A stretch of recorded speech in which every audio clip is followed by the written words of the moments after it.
Assalamualaikum warahmatullahi wabarakatuh. Perkenalkan, nama saya Davina Din Afifah dengan nomor induk mahasiswa 2023041013. Di sini saya akan menjelaskan terkait kegagalan JDID dalam menghadapi persaingan.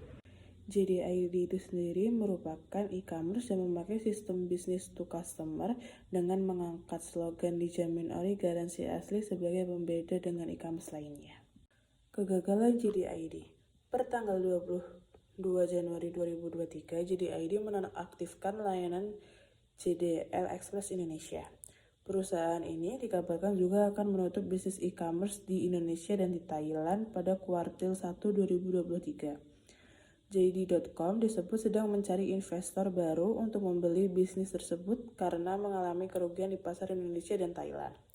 Akibat dari penutupan tersebut, JDID melakukan PHK dengan pegawainya sekitar 200-an orang atau 30% dari total seluruh pegawai.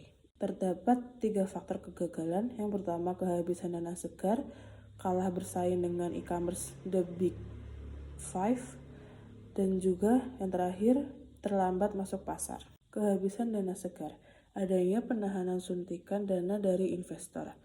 Ketika suntikan dana dari induk usaha JDID dan partner visinya sedang melakukan pencatatan kecurangan dana, namun pihak JDID sendiri tak kunjung mencapai pertumbuhan yang menguntungkan, maka mereka kekurangan dana segar atau cash. Kekurangan dana segar inilah yang menjadi masalah serius bagi perkembangan bisnis, karena dana tersebut adalah sumber daya penting yang membantu menjunjung pertumbuhan dan perluasan bisnis.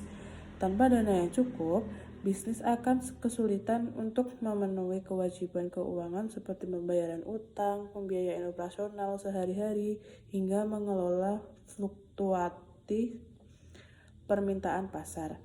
Akibatnya, bisnis tersebut akan mengalami kesulitan untuk bertahan dan mencapai stabilitas keuangan, bahkan dapat mengalami kegagalan dalam jangka panjang. Yang kedua ada kalah bersaing dengan e-commerce The Big Five. Bisnis yang tidak mampu bersaing dengan kompetitor yang lebih kuat dan inovatif akan sangat sulit untuk bertahan dan berkembang.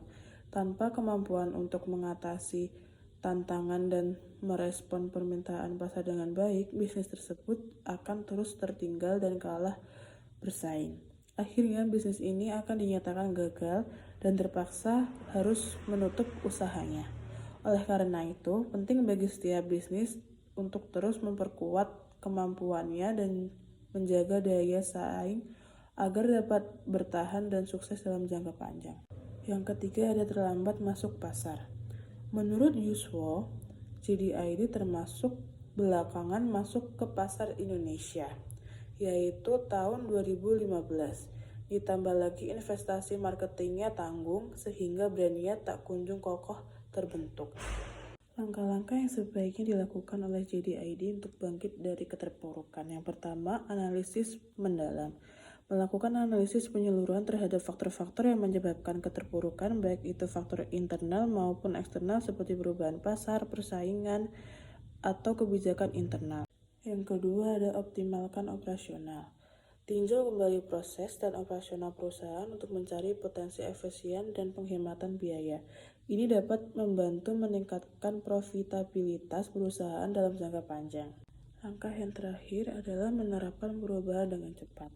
Setelah strategi dan rencana telah ditetapkan, perusahaan harus bertindak dengan cepat dan efisien untuk menerapkan perubahan yang diperlukan. Demikian penjelasan yang dapat saya sampaikan. Kurang lebihnya mohon maaf. Wassalamualaikum warahmatullahi wabarakatuh.